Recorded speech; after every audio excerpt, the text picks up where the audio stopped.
ఏం పేరే పెద్దనా? నా పేరు మల్రెడ్డి. మల్రెడ్డి. ఎట్లా ఉంది కాంగ్రెస్ గవర్నమెంట్ వచ్చింది? మంచి కాంగ్రెస్ పాలన ఏం బాగా చేస్తుందండి, ఏం బాగా చేస్తారు అది. అయ్యో మంచిగా కరెంట్ ఇస్తున్నా మస్తు ఇస్తుంది, రోజు ఇస్తానే ఉంది కరెంట్. తీసేస్తాడు, పొద్దున తీసేస్తున్నాడు. ఫ్రీ కరెంట్ అంటే గత ప్రభుత్వంలో మేము ఇస్తున్నామని చెప్తున్నారు. ఏడిస్తుండే కేసీఆర్ ఇచ్చినంత కూడా ఇస్తున్నాడు. ఇస్తలేడా? వస్తలేదు. ఎట్లా ఉంది మరి? ఇప్పుడు పార్లమెంట్ ఎన్నికలు వస్తున్నాయి, ఎవరు గెలుస్తే మంచి? మళ్ళా కేసీఆర్ రావాల్సిందే. కేసీఆర్ రావాలండి. ఎందుకే? ఏం చేస్తున్నాడు? బతుకం ఏం చేసి పాడైతే లేదు. డ్రైవర్ చూడరా, చూడరా ఎంత ఇబ్బంది ఉంది. అంత ఆగమా, మీ డ్రైవర్ కదా. డ్రైవర్ ఏం చేస్తావు? డ్యూటీ డ్రైవరే. టాటా ఏసి నడుపుతావు? లారీ నడుపుతావు. ఎట్లా ఉండే అంటే గతంలో కేసీఆర్ ఉన్నప్పుడు ఎట్లా ఉండే, ఇప్పుడు రేవంత్ రెడ్డి వచ్చినాక ఎట్లా ఉంది అంటే ఎవరి పాలన మంచిగా ఉందంట? కేసీఆర్ పాలన బాగుంది. ఏమేమి నచ్చినాయి నీకు అంటే? ఎట్లా మంచిగా పథకాలు, కరెంట్ కానీ ఇవన్నీ బాగానే ఉంది ప్రస్తుతానికి. రేవంత్ రెడ్డి వచ్చి కరెంట్ తీసిందంట. కరెంట్ తీసేసాడు అసలే, అది తీసేస్తానే ఉండే మధ్యలో. ఎప్పుడు చూస్తాం 5 నిమిషాల కంటే ఎక్కువ పోదు అంటాడు రేవంత్ రెడ్డి. అది గంటలు పీకేస్తాడు. అట్లా గంటలు తీసేస్తున్నారు. ఎట్లా మరి మళ్ళీ కేసీఆర్ రావాలంటున్నావు? మరి సాధ్యమైతే అంటావు కేసీఆర్ మళ్ళీ గెలిపించుకోండి? పక్కా అవుతుంది. మొన్న ఓడగొట్టిరుగా మరి. మొన్న అంటే ఏదో మిస్టేక్ చేసి ఓడగొట్టి ఒకసారి రాపిద్దాం. ఇది వస్తాడే చేస్తాడే చేస్తాడు, ఇంకేముంది అంతే కదా. అంతే అంటావు. కావాల్సిన మార్పు వచ్చిందంటావా? కాంగ్రెస్ మార్పు అది పోయినట్టే మళ్ళా పోయినట్టే అంటావు. ఏం పేరమ్మా? నా పేరు యాదమ్మ. నాకు 2 కొడుకులు అయితే, కొడుకు చచ్చిపోయిండు. 12 ఏళ్ళు అవుతుంది. నా పెద్ద కొడుకు దూచిండే ఆర్టీసీలో బస్సు నడిపేది. నడిపితే నేను పింఛన్ అమ్మవారు చచ్చిపోయి కూడా 10 ఏళ్ళు అయిపోయింది. నాకు పింఛన్ కావాలంటే దూచింది రాదు అన్నారు. ఇక రాకుంటే నొక్కున్నా. అది దిగిపోయి 3 ఏళ్ళు అవుతుంది. మళ్ళీ రజాపాలంది కాగితం ఇచ్చిన, అది వరకు 3 సార్లు రిపోర్ట్లు ఇచ్చిన, ఫోటోలు ఇచ్చిన, అన్ని ఇచ్చిన, ఇంతవరకు పింఛన్ లేదు. రేషన్ కార్డు ఉండే ముసలాయన ఉన్నప్పుడు. నాకు తెలియలే, ముసలాయన వచ్చినాక పిల్లడానికి ఇస్తారని తెలియలే. ఆ సిట్టి కూడా ఉన్నది కూడా కొట్టేసి అంటుండ్రు, ఇస్తలేరు.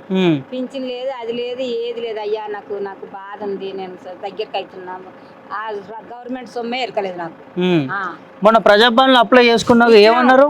ఇచ్చింది కానీ ఏది పదపాలన అన్ని సైన్లు పెట్టి 6 అంచెలు 3 అంచెలు అని ఆ కంచెలు కూడా ఇచ్చినాం. 6 గ్యారెంటీలు అమలు చేసిన అన్నాడు. మరి పింఛన్లు అమలు చేయలే? ఏది పింఛన్ దానిలో ముచ్చటే లేదు మా ఊరి కాడనైతే. పాతే ఇస్తుండ్రు.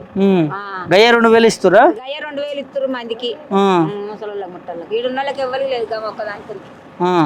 మరి ఎన్నికల ముందు చాలా చెప్పారు కాంగ్రెస్ వాళ్ళు. చెప్పిండ్రు ఉబ్బిచ్చుదే, నాకు మంచి మాట వస్తుంది కానీ ఉబ్బిచ్చిండ్రు, చేసిండ్రు. ఉబ్బిచ్చి చేసారు. భయం ఏముంది, ఉన్నది మాట్లాడుతుంది అమ్మ. ఉబ్బితే ఉబ్బినాము, దబ్బితే ఉబ్బిచ్చితే అని చేసిండ్రు, చెప్పిండ్రు. ఇంతవరకు ఇప్పుడు 4 నెలలు అవుతుంది కదా. 4 నెలలు అవుతుంది. 6 తలాల్లో కూడా ఒకటే కొట్లాట అవుతుంది. కేసీఆర్ వద్దు, పండుగ తొక్కుతాము, నిలబెట్టి తొక్కుతాము, చంపేస్తాము, గుడ్డలు ఇడిచేస్తాము, పాయింట్లు ఇడిచేస్తాము, నెక్కర్లు ఇడిచేస్తాము, ఇవన్నీ అంటూనే ఉంటారు. అవును మరి రేవంత్ రెడ్డి అంటుండ ఇవన్నీ మాటలు ఎవరు అంటారు? ఆయన అంటుండు. ఏంది మరి ఆయనకి ఏం చెప్తావు చెప్పు నువ్వు ముఖ్యమంత్రికి? మీకు పాలన ఎట్లా ఉంది, ఏంది ఏం సంగతి అని చెప్పు. ఏం ఒప్పుకుంటాడో ఏం చేస్తాడో. రైతు బంధు అది నాకు అది రుణమాపా అది నా కొడుకు లోన్ తెచ్చుకునిండే అప్పుడు దీపోనప్పుడు. ఇప్పుడు 3 ఏళ్ళు అవుతుంది. ఆ దీపో 3 ఏళ్ళు అయ్యా. వద్దు అంటారు. దానికి నాకు రాదు.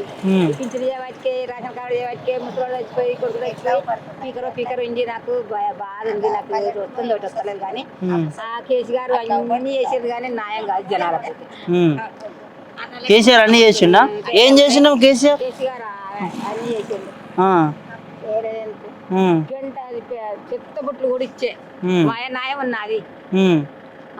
అవేంటి గడియారాలు కూడా ఇచ్చే న్యాయం ఉందా మనుషులకు? అంత మంచిగా చేస్తే కేసీఆర్ ఓడగొట్టారు అంటున్నావా? రోడ్లు పోసే ఇంకేందా అయ్యా? మంచిగా చేయలేదన్నా రేవంత్ రెడ్డిని గెలిపించుకోరుగా మరి. ఆయనే ఉబ్బిచ్చిండు, గెలిచిండు.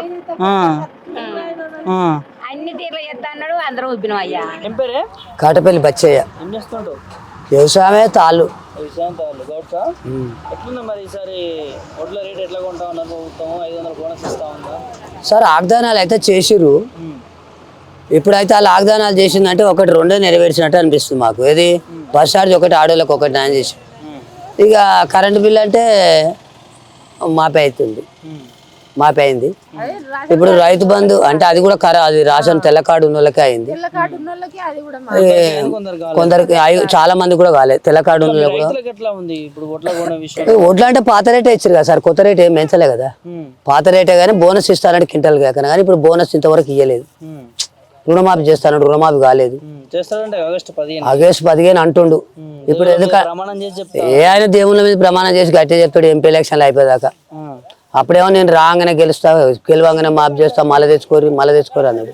4,000 పింఛన్ ఇస్తాన్నారు. 2,000 ఆయన ఇస్తా, 4,000 ఇస్తాడు. ఇచ్చారా సార్?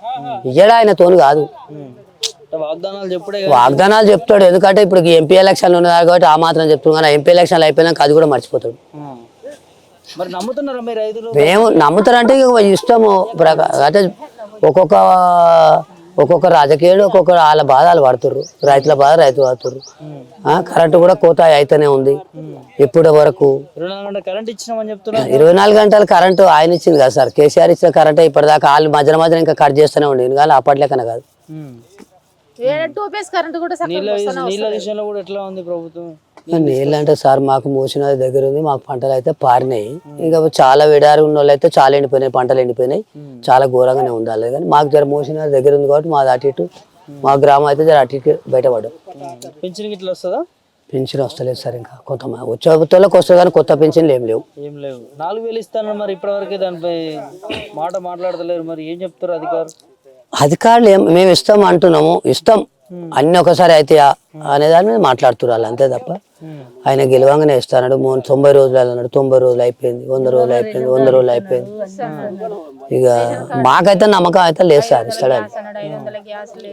దేవుని మీద ప్రమాణం చేస్తున్నాడు, దేవుని మీద ప్రమాణం చేసి చెప్తుండు, కానీ ఇక అది ఎంతవరకు సాధ్యం అనేది ఆయనకే తెలుసు. మాకైతే రైతు బంధు 4 ఎకరాల వరకు పడేది సార్. 4 ఎకరాలకు ఒక గుంట ఎక్కువ ఉన్నా కూడా వాళ్ళే 15,000 వేసిరా. 4 ఎకరాలు ఉన్నోనికి వేసిండు సార్. 4 ఎకరాలు అంటే 4, 5, 20,000 వేస్తారు కదా. 5,000 చొప్పున 5,000 చొప్పున. రైతు భరోసా కూడా అమలు చేయలే. ఎట్లా అనిపిస్తుంది మరి మీకు? ఎన్నికల ముందు ఇన్ని హామీలు ఇచ్చిరు, చేసిరు. ఇప్పుడు ప్రభుత్వానికి ఒక 10 ఏళ్ళు చేసిరు, మళ్ళీ కొత్త ప్రభుత్వం కావాలనేది రైతులు కోరుకోరు, జనం కూడా కోరుకోరు సార్. కానీ ఎవరికైనా చేస్తుంటే మనిషి లేనప్పుడే వాల్యూ అనేది కనపడుతుంది, పోయినాక ఆయన వాల్యూ అనేది కనపడుతుంది. ఇప్పుడు జనానికి 190% మార్పు అవుతుంది ఇప్పుడైతే. ఇప్పుడు ఎట్లా పోతుంది సార్? కాకపోతే కొన్ని సీట్లు తగ్గుతాయి. ఎంపీ ఎలక్షన్లలో కూడా కొంచెం పవర్ చూపించుకుంటారేమో మళ్ళీ. అరే ఇటు ఇట్లా చేస్తానని చేయలేదు అనేది ఎవరికైనా ఉంటుంది కదా సార్. కొంచెం గత 10 ఏళ్ళలో కేసీఆర్ ఉన్నప్పుడు ఎట్లా అనిపించింది? మాకైతే సార్ ఇగో ఒకరు నచ్చింది ఒకరు నచ్చరు. మేము నా అనుభవంలో అయితే కేసీఆర్ అయితే మంచి పరిపాలించిండు. రైతు బంధు ఇచ్చిండు, రైతు బీమా ఇచ్చిండు, కరెంటు 24 గంటల కరెంట్ ఇచ్చిండు, పింఛన్ 1,200 ఉన్న పింఛన్ 2,000 చేసిండు. అన్ని విధాలు 190% అయితే మెరుగే సార్. 1,00,000 రూపాయలు 50,000 ఉండే 70,000 70,000 నుంచి 1,16,000 చేసిండు. కళ్యాణ పథకం మళ్ళీ రోజు రెండోటి గవర్నమెంట్ హాస్పిటల్ కు బార్ కట్టారు సార్. ఎందుకంటే కేసీఆర్ కిట్ ఇస్తుండు. 15,000 13,000 ఆడు మగ పిల్లగాడు, 15,000 పెడితే ఆడపిల్ల అనేది ఆయన ఒక బట్టలతో సహా కిట్తో సహా. అదే ప్రైవేట్ లో చేయించుకుంటే వాళ్ళందరూ గవర్నమెంట్ చేయించుకునేటువంటి అవకాశాలు కల్పించింది అప్పుడు. మరి ఇప్పుడు ఎట్లా ఉంది? ఇప్పుడు మళ్ళా ఇప్పుడు ఇక మరి వాళ్ళు ఏమి ఇస్తారు సార్, ఇక మనకు అంతవరకు తెలియదు. కేసీఆర్ కిట్ ఇచ్చిండు. మగోళ్ళకు మగ పిల్లగాడు పుడితే 13,000, ఆడపిల్ల పుడితే 15,000 బరాబర్ వేసిండు. అవి సీఎం మరి ఇప్పుడు ప్రచార యాత్ర నడుస్తా ఉన్నాయి బీఆర్ఎస్ పార్టీ నుంచి, కాంగ్రెస్ పార్టీ నుంచి. ఎట్లా ఓట్లకు వస్తా ఉన్నారు? ఎట్లా మీ స్పందన ఎట్లా ఉంది ప్రజలది గవర్నమెంట్ పైన, కాంగ్రెస్ గవర్నమెంట్ పైన? ఇప్పుడు ఎంతసేపు చెప్పినా జర కొత్తగానే కదా సార్. ఇంకా కూడా ఇక చేస్తాడేమో అని ఆశలనే ఎవరు, కానీ ఇక కొంత ఆశల్ని కొంతమందికి నిరాశ అయితేనే ఉంది, నిరాశ అవుతుంది. కొంతమందికి ఇంకా వేస్తాడేమో అనేది ఆశలు. ఇంకా నాకున్న అయితే అనుభవంలో అయితే ఏది సార్. ఎందుకంటే ఈ ఎంపీ ఎలక్షన్లు ఎంపీ ఎలక్షన్లు ఏమైనా కాగాలని భయపడుతుంది తప్ప ఎంపీ ఎలక్షన్లు అయిపోయినాక అన్ని మొన్ననే గెలవంగానే ఇస్తాను. మొన్న ఆయన బట్టి విక్రమ ఆయన ఏమంటుండు, మేము అన్నాం 100 రోజులు ఇస్తామని రైతు బంధు అన్నారు. రైతులను అయితే నట్టాడిగా ముంచాడుగా సార్. ఒక అన్నం పెట్టి ఆకలి గుంజుకున్నట్టుగా. ఆయన 100 ఎకరాలకి వేసి సాధించలేదు అన్నాడు. నువ్వు 10 ఎకరాలకి వేయవు. మరి ఆడు 100 ఎకరాలకి వేసైనా చాలా బందిరి ముంచుండో లేకపోతే ఏమైనా చేసిండో కానీ గెలిపించుకునేది పబ్లిక్ అయితే వేసిండు అనే పేరు అయితే తెచ్చుకుండుగా. మరి నువ్వు ఆయన 100 ఎకరాలకి వేస్తే నువ్వు 10 ఎకరాలకన్నా వేస్తావు. మరి ఆయనకన్నా మంచి పని చేసి చూపెట్టాలిగా నువ్వు. ఏది మరి కేసీఆర్ ముష్టికి వేస్తుండ్రు రైతు బంధు అని చెప్పి అన్నారు కదా. ముష్టికేస్తుండ అన్నాడు, పోడు భూములకు వేసిండు అన్నారు, 100 ఎకరాలు ఉన్నోనికి వేసిండు అన్నారు. రైతులకు కూడా ఏమొచ్చింది అంటే తాత సంపాదించింది 100 ఎకరాలు ఉన్నోనికి 100 ఎకరాలు ఉంది, 50 ఎకరాలు 50 ఎకరాలు ఉంది, ఎకరం ఉన్నోనికి ఎకరం. ఈ ఎకరం ఉన్నోనికి ఏమైంది, ఆయనకు 200 ఎకరాలు ఉంది, ఆయనకి వేసిండు. నాకు 1 ఎకరం ఉంది, నాకేమంటే నీ అయ్యే సంపాదించింది ఉన్నదానికి వేసిండు, ఆడు లేని దానికి అది తెచ్చాడు. జనానికి కూడా కొంత అటువంటి మార్పులు కూడా వచ్చినాయి. ఇది మళ్ళీ రెండొకటి నా అనుభవం లేదని సార్, ఈ దళిత బంధు అనేది ఒక కుటుంబానికి 10 లక్షలు అనే దాని మీద కొంచెం వ్యతిరేకం కూడా వచ్చింది.